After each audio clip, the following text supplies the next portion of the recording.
Assalamualaikum warahmatullahi wabarakatuh. Kami dari kelompok 6, di sini kami akan mempresentasikan yaitu tentang proyek akhir capstone yang mana berjudul tentang salah satu aplikasi mobile di rumah sakit daerah Mandau. Nah, untuk yang pertama-tama sebelumnya kami akan perkenalkan dari orang-orang kelompok 6 ini. Yang pertama saya dari Aidil Muhammad Zaki, yang kedua yaitu ada Ahmad Fauzan, yang ketiga yaitu ada Dalil Arif Fadila, yang keempat ada Febrian Sejuangon, yang kelima ada Muhammad Rafi Aknil, yang keenam ada Slamet Kurniawan, yang terakhir ada itu Siti Anisa Nur Azizara. Nah, yang untuk pertama akan dijelaskan oleh rekan saya itu Dalil. Ada Dalil, silakan. Bila saya akan menjelaskan hierarki cat. Yang pertama itu ada beranda. Beranda menu utama yang menjadi pack aplikasi submenu.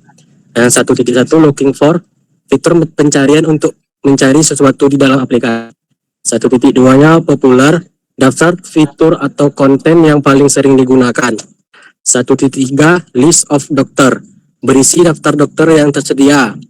2.3.1 Avalif, menampilkan ketersediaan dokter. 2.3.2 book, mengarahkan pengguna untuk memesan jadwal konsultasi dengan dokter. 2.0 ada kategoris, menu untuk mengorganisasikan layanan berdasarkan kategori tertentu atau submenu.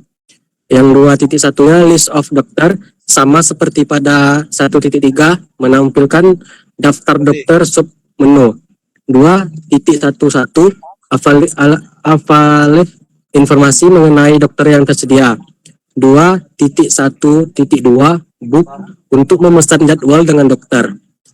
Yang 2.1.2.1 select date dan tim, pilihan tanggal dan waktu. 2.1.2.2 Avalif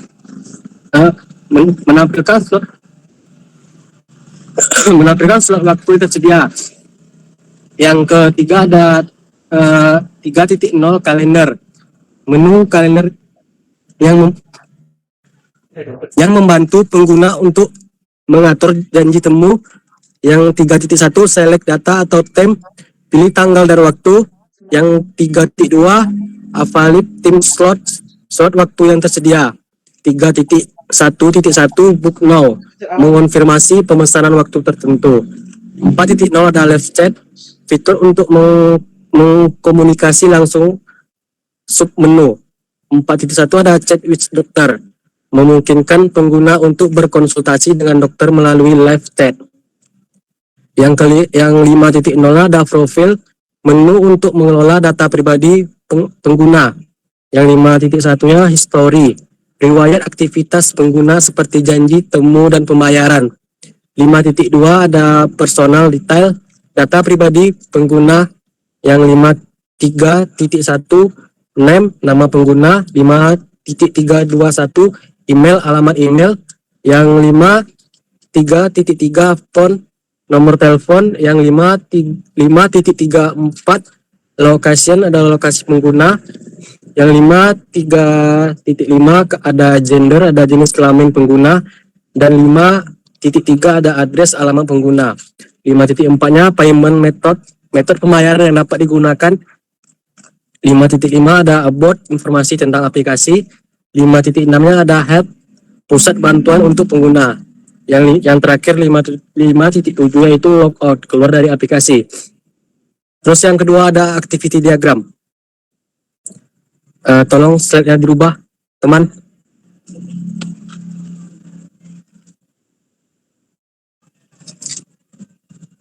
Ahmad Fauzan, tuh. Yang kedua ada activity diagram. Yang pertama itu login, register, pasien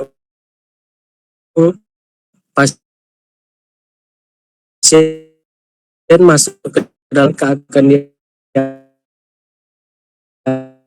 diarahkan untuk mendaftar terlebih dahulu. register atau opsional. Jika pasien adalah pengguna baru, mereka harus mendaftar dengan memasukkan informasi pribadi seperti nama, kontak, dan detail lain yang diperlukan. Atur jadwal booking atau pasien sistem.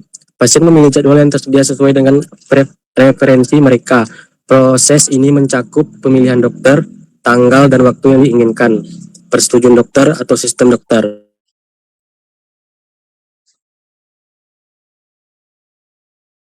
Dokter dapat menerima atau menolak jadwal berdasarkan ketersediaan.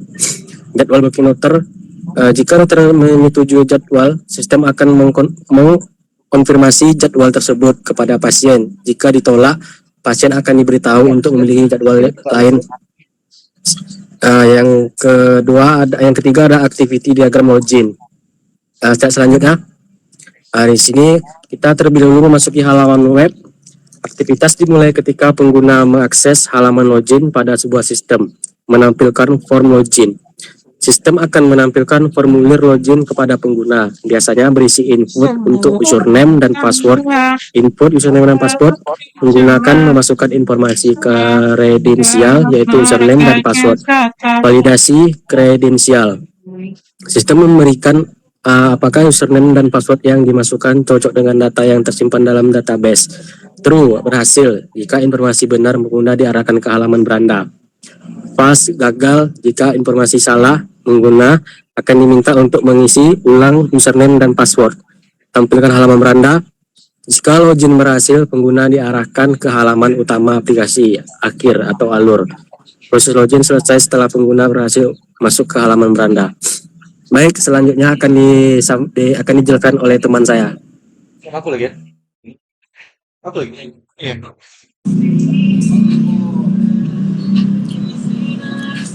Baik, di sini saya akan melanjutkan dari teman saya. Yang pertama yaitu ada desain diagram activity register. Yang pertama masuk ke halaman web. Proses dimulai ketika pengguna mengakses halaman web di aplikasi. Selanjutnya menampilkan form sign up. Sistem akan menampilkan formulir pendaftaran yang berisi kolom untuk memasukkan data pengguna seperti nama, email, password, dan lain-lain. Selanjutnya ada input data. Pengguna memasukkan data yang diminta pada formulir pendaftaran.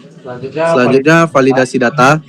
Sistem akan memvalidasi data yang telah dimasukkan pengguna untuk memastikan data tersebut lengkap dan sesuai dengan format yang telah ditentukan.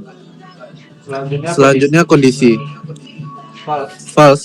Jika data yang dimasukkan tidak valid, sistem akan mengulang kembali ke langkah input data. Sebaliknya, jika true, jika data valid, sistem akan melanjutkan ke langkah berikutnya. Selanjutnya, mendapatkan pemberian email. Sistem akan mengirimkan email verifikasi ke alamat email yang telah didaftarkan oleh pengguna. Selanjutnya, tampilan halaman utama.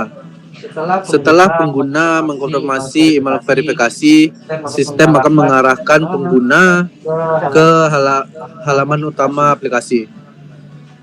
Selanjutnya ada desain diagram aktivitas beranda. Diagram aktivitas ini menggambarkan alur atau langkah-langkah yang dilakukan pengguna saat mencari dan memilih dokter memulai aplikasi. Secara garis besar, alur ini dimulai dari pengguna membuka aplikasi dan berakhir pada pemesanan jadwal konsultasi. Berikut adalah rincian setiap langkah. Yang pertama yaitu buka aplikasi. Pengguna memulai dengan membuka aplikasi di perangkatnya. Selanjutnya ada beranda. Setelah aplikasi terbuka, pengguna akan langsung diarahkan ke halaman beranda. Selanjutnya mulai pencarian. Dari halaman beranda, pengguna dapat memulai pencarian dokter. Selanjutnya pencarian dokter. Setelah memilih opsi pencarian, pengguna akan masuk ke halaman pencarian dokter. Selanjutnya tampilkan opsi. Sistem akan menampilkan berbagai opsi pencarian seperti kategori spesialis. Kategori spesialis, pengguna dapat memilih dokter berdasarkan spesialisnya. Selanjutnya dokter terpopuler. Sistem akan menampilkan daftar dokter yang paling banyak dicari atau direkomendasikan. Selanjutnya cari dokter. Pengguna dapat mencari dokter secara manual dengan memasukkan nama dokter atau kata kunci yang terkait. Selanjutnya pilih dokter. Setelah menemukan dokter yang diinginkan, pengguna dapat memilih profil dokter tersebut. Selanjutnya lihat profil. Pada halaman profil dokter, pengguna dapat melihat informasi lengkap tentang dokter seperti kualifikasi, pengalaman, dan jadwal praktik. Selanjutnya, detail dokter. Halaman ini memberikan informasi lebih detail tentang dokter, seperti spesialis, biaya konsultasi, dan ulusan dari pasien lain. Selanjutnya ada jadwal konsultasi. Setelah yakin dengan pilihan dokter, pengguna dapat melihat jadwal konsultasi yang tersedia. Selanjutnya pilih jadwal. Pengguna memilih jadwal sesuai dengan kesediaannya. Selanjutnya ada booking konsultasi. Setelah memilih jadwal, pengguna akan diarahkan ke halaman pemesanan untuk menyelesaikan proses booking konsultasi. Selanjutnya ada desain diagram kategori. Diagram kategori ini menggambarkan alur atau langkah-langkah yang dilakukan pengguna saat mencari dokter melalui fitur kategori pada halaman beranda suatu aplikasi atau website. Seperti garis besar, alur ini dimulai dari pengguna memilih kategori dokter dan berakhir pada pemilihan jadwal konsultasi. Langkahnya yaitu yang pertama buka kategori. Pengguna memulai dengan membuka opsi kategori dokter pada halaman beranda. Selanjutnya pilih kategori. Sistem akan menampilkan daftar kategori dokter yang tersedia, misalnya penyakit dalam, anak, gigi, dan lain-lain. Pengguna memilih kategori yang sesuai dengan kebutuhannya. Selanjutnya, tampilkan kategori dokter. Setelah memilih kategori, sistem akan menampilkan daftar dokter yang termasuk dalam kategori tersebut. Selanjutnya, pilih spesialis. Jika dalam satu kategori terdapat beberapa subspesialisnya, misalnya penyakit dalam, jantung, paru-paru, dan lain-lain, pengguna dapat memilih subspesialis yang diinginkan. Selanjutnya, daftar dokter. Sistem akan menampilkan daftar dokter yang sesuai dengan kategori subspesialisasi yang dipilih. Selanjutnya, pilih dokter. Pengguna memilih dokter yang ingin dihubungi dari yang tersedia. Selanjutnya, lihat profil. Sistem akan menampilkan profil dokter yang dipilih, termasuk informasi seperti pendidikan, pengalaman, dan spesialisasi. Selanjutnya, detail dokter. Pada tahap ini, pengguna dapat melihat informasi lebih detail tentang dokter seperti jadwal praktik, biaya konsultasi, dan ulusan dari pasien lainnya. Selanjutnya konsultasi. Setelah memilih dokter, pengguna akan melihat jadwal konsultasi yang tersedia dari dokter tersebut. Selanjutnya pilih jadwal. Pengguna memilih jadwal konsultasi yang sesuai dengan kesediaannya. Selanjutnya ada yang terakhir konsultasi. Setelah memilih jadwal, pengguna akan diarahkan ke tahap konsultasi yang bisa berupa panggilan video, chat, atau tatap muka secara langsung tergantung pada layanan yang disediakan. Baik, mungkin akan dilanjutkan oleh teman saya.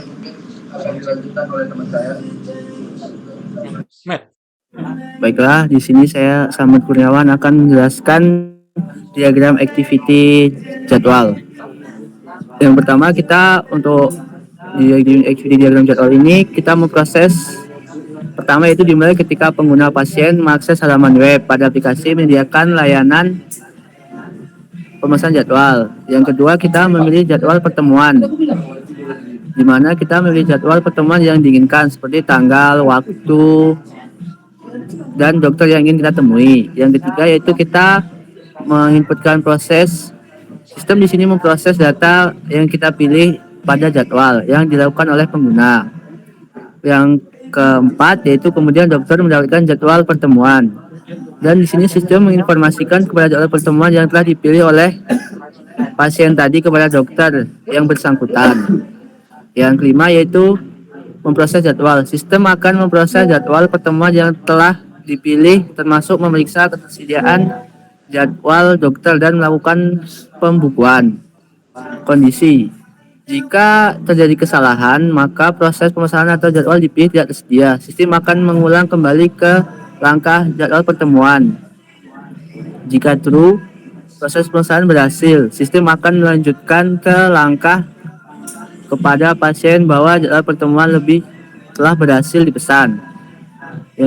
Selanjutnya yaitu jadwal pertemuan.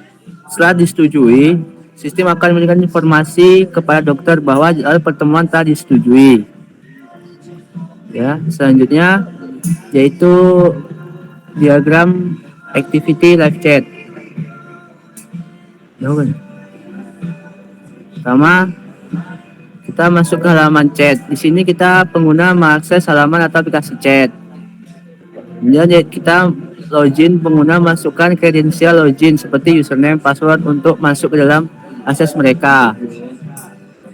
Yang ketiga yaitu autentifikasi. Sistem akan memverifikasi kebenaran data login yang dimasukkan pengguna tadi. Jika false, jika login salah, pengguna akan diarahkan kembali ke halaman login. Jika login benar, berarti pengguna akan diarahkan ke halaman utama chat. Selanjutnya yaitu proses chat. Tampilan chat setelah login berhasil, pengguna akan memilih tampilan utama chat. Di sini menampilkan daftar ruang chat. Sistem akan menampilkan daftar ruang chat yang tersedia bagi pengguna.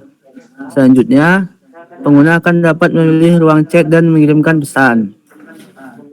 Pengguna juga dapat menerima pesan dari pengguna lain di ruang chat. Yang terakhir yaitu pengguna dapat membalas pesan yang diterima dari chat tersebut.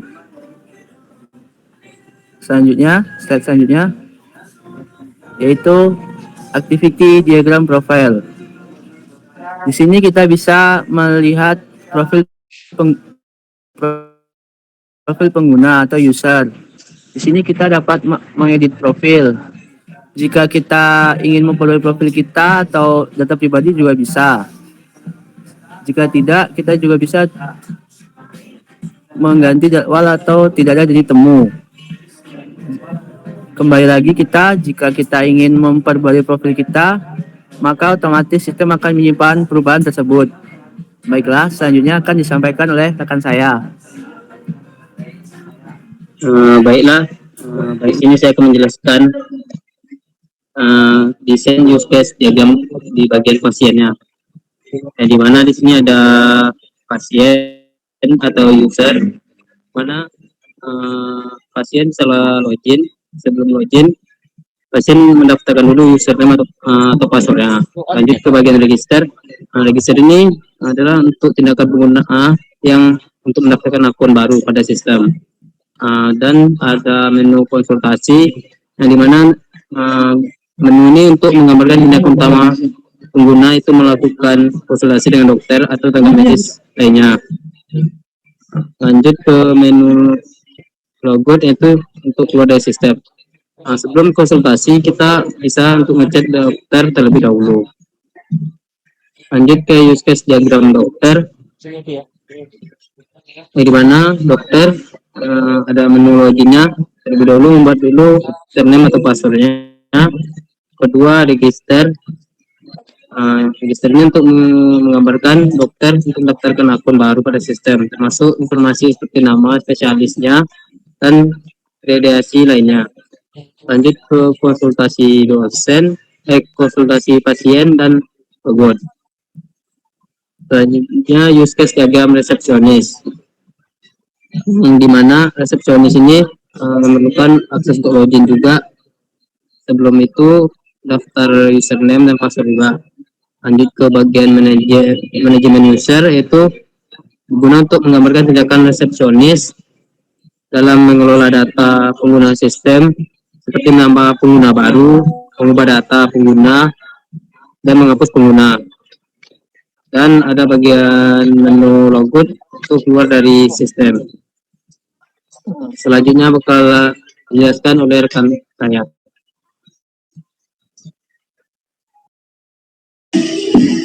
Baik, saya akan melanjutkan menjelaskannya, yaitu konteks diagram. Yang pertama, sistem diwakili oleh lingkaran besar yang menuliskan aplikasi berbasis mobile pada rumah sakit umum di daerah Mandau. Yang pertama, dokter sebagai pengguna sistem. Dokter berinteraksi dengan sistem untuk melihat ketersediaan jadwal dan menerima pemberitahuan terkait jadwal. Yang kedua yaitu resepsionis.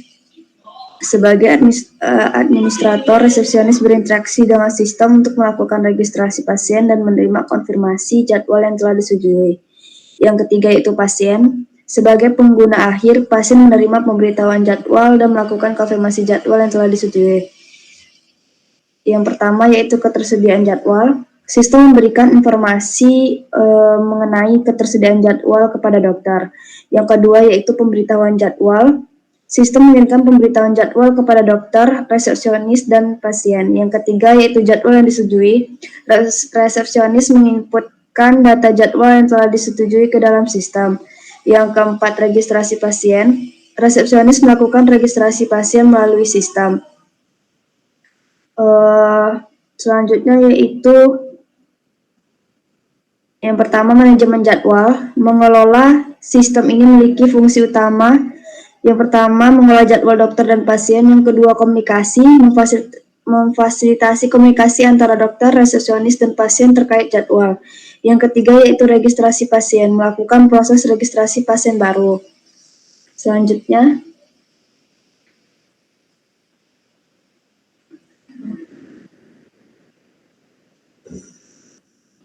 flowchart. Yang pertama, user melakukan login ke sistem, lalu masuk ke homepage, memiliki spesialis yang diinginkan. Kemudian, sistem mencari spesialis, lalu sistem menampilkan profil dari spesialis yang telah diinputkan. Kemudian memilih schedule pertemuan, lalu memilih metode pembayaran, lalu kita melakukan konsultasi, dan spesialis memberikan rekomendasi dan proses selesai.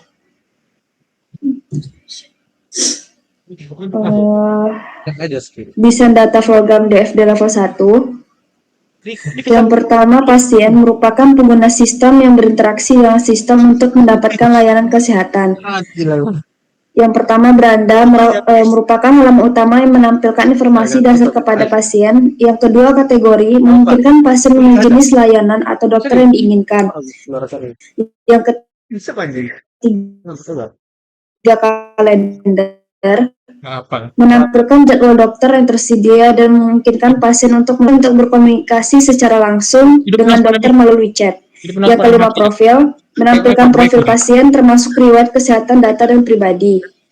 Data store yaitu pertama, pasien menyimpan data pasien seperti nama, alamat, riwayat kesehatan, dan lain-lainnya. Dua, dokter menyimpan data dokter seperti spesialis, jadwal praktek, dan lain-lainnya. Tiga, jadwal konsultasi menyimpan informasi tentang jadwal konsultasi antara dokter dengan pasien. Yang keempat, hasil diagnosa menyimpan hasil diagnosa yang diberikan oleh dokter kepada pasien. Selanjutnya akan dijelaskan kepada kawan saya.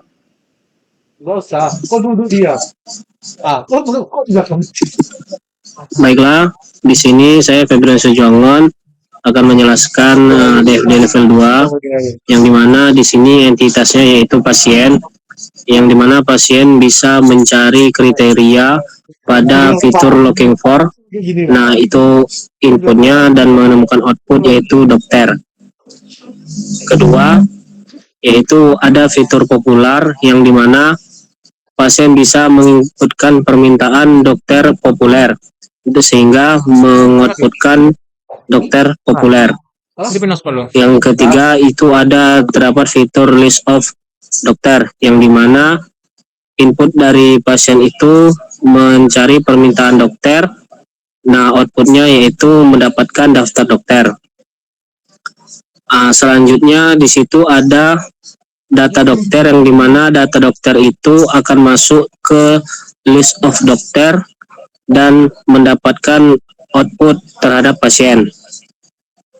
Nah, untuk pada fitur looking for itu data dokter akan mengoutputkan hasil dokter dan kepada pasien. Selanjutnya, nah di sini yaitu ada DFD level 2 list of dokter, yang dimana sama seperti sebelumnya entitasnya itu pasien, yang dimana pasien itu bisa menginputkan permintaan daftar list of dokter sehingga mendapatkan output yaitu daftar dokter, yang dimana data dokter ini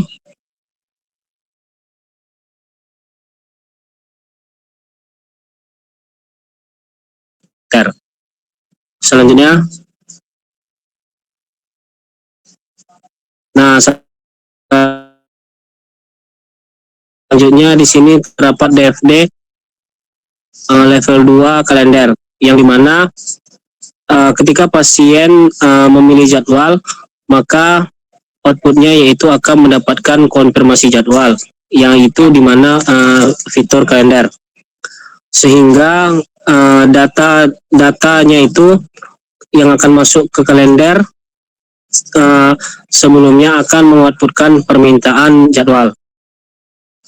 Nah, untuk jadwal dokter sendiri itu akan diinputkan informasi jadwal dari data jadwal, sehingga akan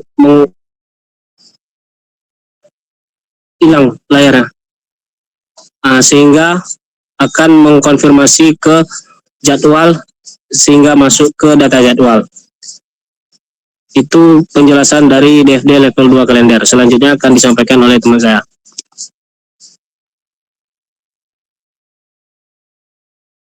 Selanjutnya saya akan melanjutkan penjelasan tentang perancangan selanjutnya. Baiklah, selanjutnya saya akan melanjutkan tentang pembahasan perancangan. Nah,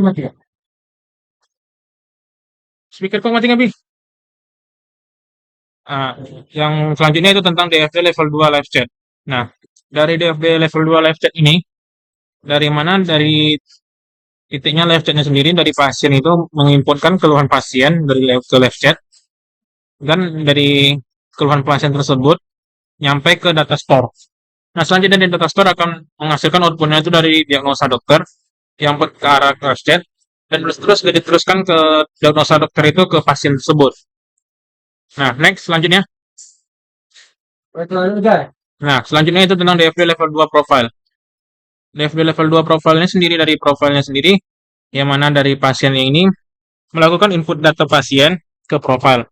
Dan selanjutnya dari profile ini mengoutputkan data pasien ke yang mana outputnya itu ke pasien tersebut. Nah, selanjutnya next.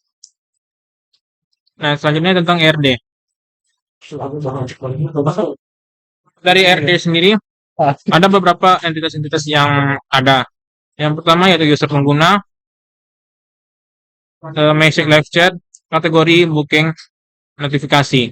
Nah, selanjutnya dari user pengguna ini ada beberapa entitas ini, terutama ID user, nama, alamat, nomor HP, dan email. Yang mana dari user pengguna sendiri melakukan ada apa? Yang menghubungkan antara user pengguna ke message live chat. Yaitu dari entitas melakukan. Nah, selanjutnya dari mana? Dari message live chatnya sendiri ada beberapa poinnya. Yang pertama yaitu ada message ID-nya, sender ID-nya, receiver, dan serta yang terakhir yaitu ada context time. Nah, selanjutnya dari user pengguna ini ke notifikasinya ini ada kata penghubungnya, yaitu mendapatkan. Nah, dari notifikasi sendiri ada beberapa apa poinnya. Yang itu pertama ada notif ID-nya, user ID-nya, serta rest time tab. Nah, next selanjutnya dari booking tadi. Dari booking ini sendiri ada menghubungkan ke notifikasi, yang mana yaitu menginformasikan. Nah, dari booking ini sendiri ada beberapa entitasnya, yang mana ada booking ID, user ID, kategori ID, state, serta status. Nah, dari booking ini ada relasinya ke kategori, yang itu dengan label menggunakan. Nah, dari kategori ini ada beberapa poinnya. Itu yang pertama ada kategori ID, serta yang terakhir itu nama, description. Nah, next. Nah, mungkin sekian yang dapat saya sampaikan. Selanjutnya kembali ke rekan saya.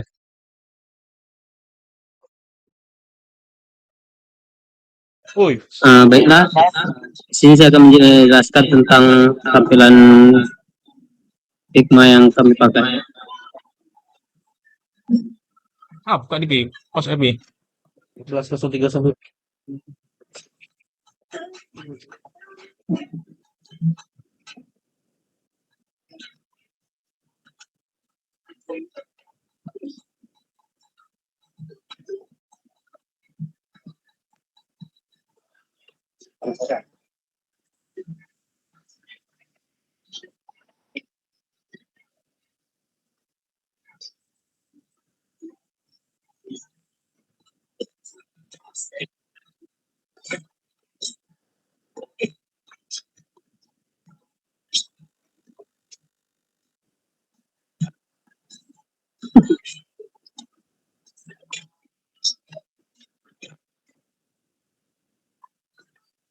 Di sini tampilan untuk awalnya, sekarang kita lakukan saja. Di sini tampilan loginnya di mana. Di sini kita mengisikan email dan password. Dan apabila belum memiliki akun, kita bisa sign in.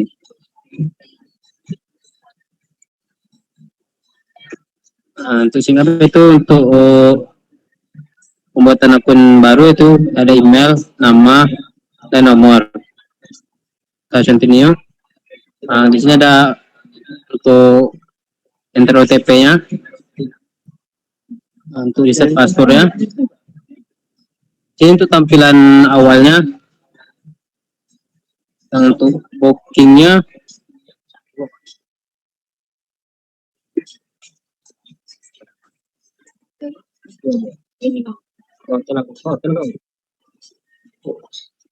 di sini bagian kategorinya untuk dokternya, ke booking dokter Andrew, ke booking itu langsung ke appointment atau tanggalnya, kita booking. Lanjut ke notifikasi dokter Andrew. Di sini jadwal sudah terlist. Lanjut ke di bagian profile. Di sini kita bisa untuk mencoba personal detailnya. Di sini ada nama, email, nomor, handphone, lokasi, gender. Langsung kita save. Ini bagian menunya. Untuk chatnya kita bisa coba untuk available. Di sini bisa untuk ngechat dokter tersebut. Inilah bagian untuk ngechatnya. Kita kembali lagi.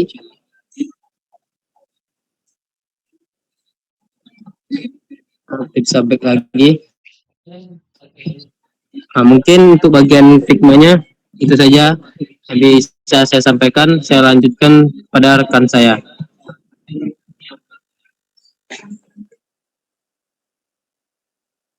Baiklah, selanjutnya yang terakhir itu proses mendemokan simulasi dari hasil perancangan sistem aplikasi mobile salah satu rumah sakit umum daerah Mandau ini. Nah, mungkin kita ke tampilannya aja.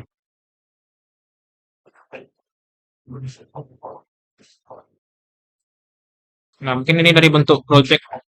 Eh,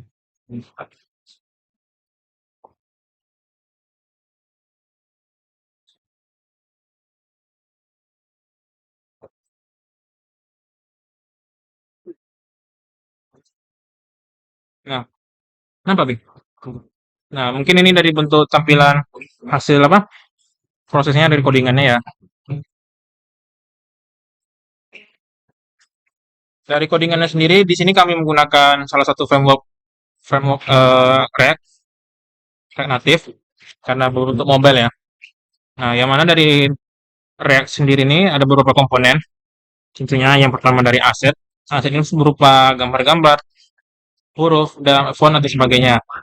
Yang kedua itu komponen. Komponen ini merupakan sebagai alur dari satu tempat ke tempat yang lain. Jadi berbentuk komponen ya. Komponennya di sini banyak. Yang selanjutnya adalah not modul. Not modul tentu ya karena berbentuk project ini berbentuk React. Yang screen ini tampilan. Dari screennya ini karena tampilannya .js ya. Nah, di sini tampilannya ada beberapa banyak ya. Seperti ini layar. Nah, mungkin itu komponen-komponen inti dari React. Selanjutnya kita ke hasilnya aja.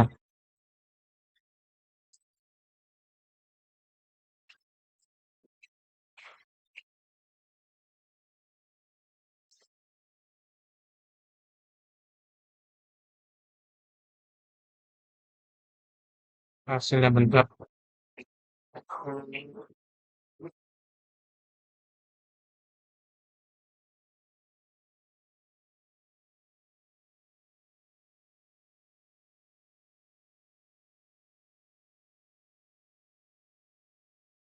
Apa, Bi?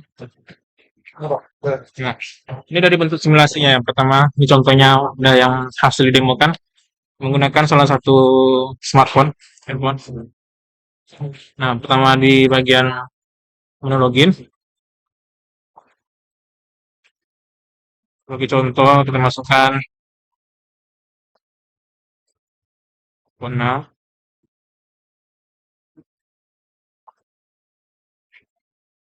Nah, ini kolom menu login ya. Nah, ini kita masuk ke login. Nah, mungkin tampilan awalnya seperti apa? Menu tampilan utamanya seperti ini. Mungkin kita balik lagi ke bagian kalau misalnya kita mendaftar. Ini proses mendaftar. Kita masukkan emailnya.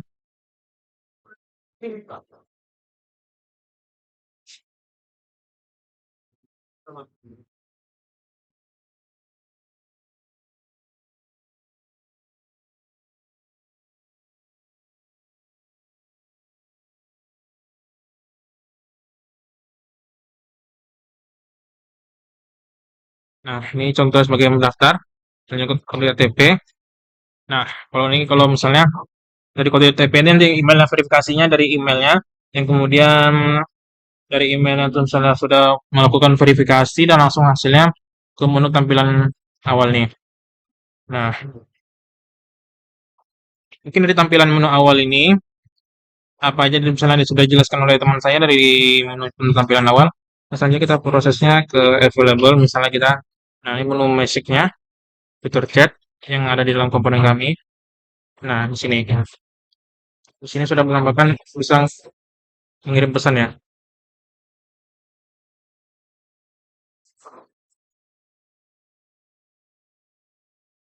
Nah, ini proses simulasinya. Nah, ini dari fitur chat. Selanjutnya kita kembali ke misalnya kita melakukan pembukingan appointment. Nah, ini misalnya kita melakukan pembukingan appointment dari Dokter Andrew tadi ya. Ini biografinya ini sebagai contoh. Nah, dari misalnya kita ingin melakukan pembukingan dari dokter tersebut, setelah kita pengen itu kita mengatur tanggalnya, mengatur tanggal dari jadwal temunya, yang mana kita memilih dari tanggal berapa dia tersedia dan ada jamnya. Misalnya kita contoh ini kan ada contoh ya, kita melakukan booking. Nah, nanti setelah kita melakukan booking nanti ada muncul notifikasi bahwasanya kita melakukan booking appointment dari dokter tersebut. Ya, dari dokter tersebut, misalnya dari dokter Andrew tadi ya. Nah, ini sebagai contoh. Nah, ini menu profile. Ini lagi menu profile.